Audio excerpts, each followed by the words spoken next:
បាទជំរាបសួរគ្រិចស្ទូស្តេពុកម៉ែបងប្អូនទាំងអស់គ្នាស្វាគមន៍ណាស់ការធ្វើស្ដាប់ជាមួយនឹងវីដេអូបាទថ្មីរបស់ខ្ញុំបាទចិននៅក្នុងវីដេអូនេះដែរខ្ញុំមកបង្រៀនបងប្អូនទាំងអស់គ្នាតាក់ទងជាមួយនឹងរបៀប live stream OBS ហ្នឹងណាបាទស្ដាប់បងប្អូនមកជំនួនគាត់ឆាតខ្ញុំឆាតមកយ៉ាងនេះដែរគាត់ចាំ live stream ឬក៏ធ្វើវីដេអូអីផ្សេងៗយ៉ាងនេះព្រោះតែគាត់ live band បាទគាត់ថា live band បាទជិះបងមើលវីដេអូខ្ញុំ live បងណាមើលមួយបាទអញ្ចឹងយើងចាប់ផ្ដើមពីដំបូងខ្ញុំសម្បាកន្លែងនេះមួយសិនបាទយក OBS ទៅពេលយើង install ថ្មីគឺវាចេញទៅម្ដងបាទនេះបាទគឺបាទនេះក៏កន្លែងនេះក៏មានដែរបងមើលកន្លែងចំណុចមួយនេះណាបាទនេះកន្លែង scanner ទៅយើងយកហើយកន្លែងនេះកន្លែងសួរគឺយើងយកសញ្ញាបុកមួយមកបាទបន្តមកទៀតយើងយកពាក្យថា display capture អូខេយើងចុចអូខេបាទចុចអូខេទៀតបន្តមកទៀតយើងចុចសញ្ញាបុកនឹងដដែលសម្រាប់ net live និយាយពីខាងក្រៅចូលជាមួយនឹង microphone នេះគឺយើងយកកន្លែងនេះគឺពាក្យថា input capture បាទអូយក input ហ្នឹងគឺសម្លេងចូលណាបាទសម្លេងចូលឲ្យអូខេមកបាទចុចអូខេទៀត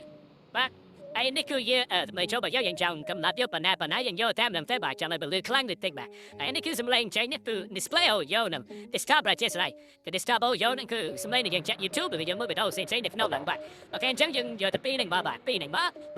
បន្តមកទៀតចំណុចបន្តទៀតយើងត្រូវចូលទៅក្នុង Facebook បាទចូលនៅកម្មវិធី Facebook យើងសិនមកបាទអូខេបន្តទៀតយើង check live video បាទ live video អូខេចូលដល់ចំណុចមួយនេះយើងយកតាមមួយនេះបាទហើយយើង check ពាក្យថា go live បាទ go live បាទឯកសារជាស្អីបើមិនជាមាន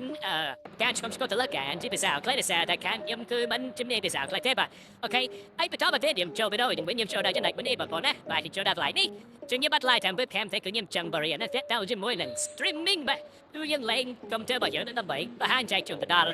បងប្អូនអ្នកទស្សនារបស់យើងបាទយើងជិះកន្លែងនេះរកកំសាបាទគេដាក់ថា streaming software បាទជិះកន្លែងនេះមកចូលដល់ចំណុចមួយនឹងបងប្អូនមើលសង្ឃមនេះកន្លែងនេះបាទគេដាក់ថា stream key បាទមួយណាមួយ stream key ហើយយើងចុច copy កន្លែងនេះមកបាទបន្តមកទៀតយើងត្រឡប់ទៅកាន់ OBS របស់យើងវិញបាទអូខេចូលទៅកាន់ OBS របស់យើងវិញមកយើងចូលកន្លែង setting កន្លែងនេះបាទ setting បាទបន្តមកទៀតបងប្អូនចូលដល់ចំណុចមួយនេះបងប្អូនយកកន្លែងនេះបាទ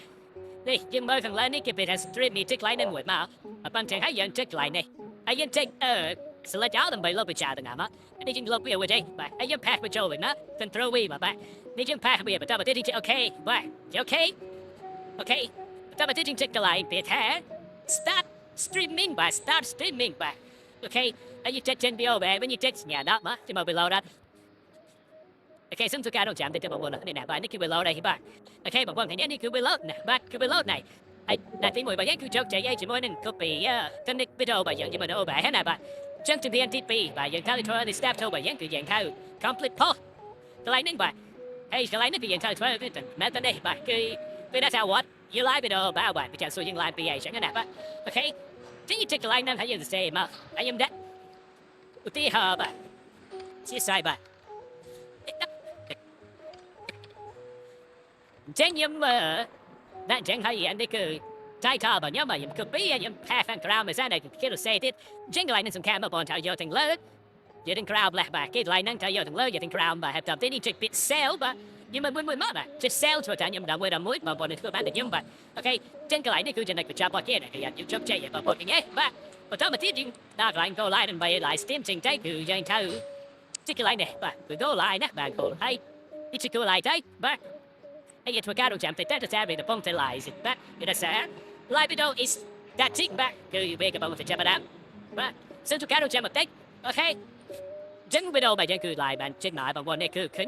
តែ live ចឹងគេចូលទៅមើលក្នុង Facebook ទាំងអស់គ្នាបាទចូលទៅមើលក្នុង Facebook បាទនេះមានវីដេអូ live អត់នេះបងប្អូនទាំងខ្ញុំ live ក្នុង page មួយនេះបាទអូខេនេះគឺវីដេអូបាទយើងទៅណាបាទអូខេបងប្អូននេះចឹងវីដេអូបាទខ្ញុំគឺអត់មានអីចាំទេបងប្អូននេះគឺសាមញ្ញគឺប៉ុណ្ណឹងហើយសូមឲ្យជាស្អីផងបើសិនជាមានកំអប់ខុសឆ្គងដល់វីដេអូនេះហើយមានស្លេមខានតិចតែឥឡូវនេះគឺខ្ញុំនៅកន្លែងធ្វើការណាបងប្អូននេះបាទអូខេ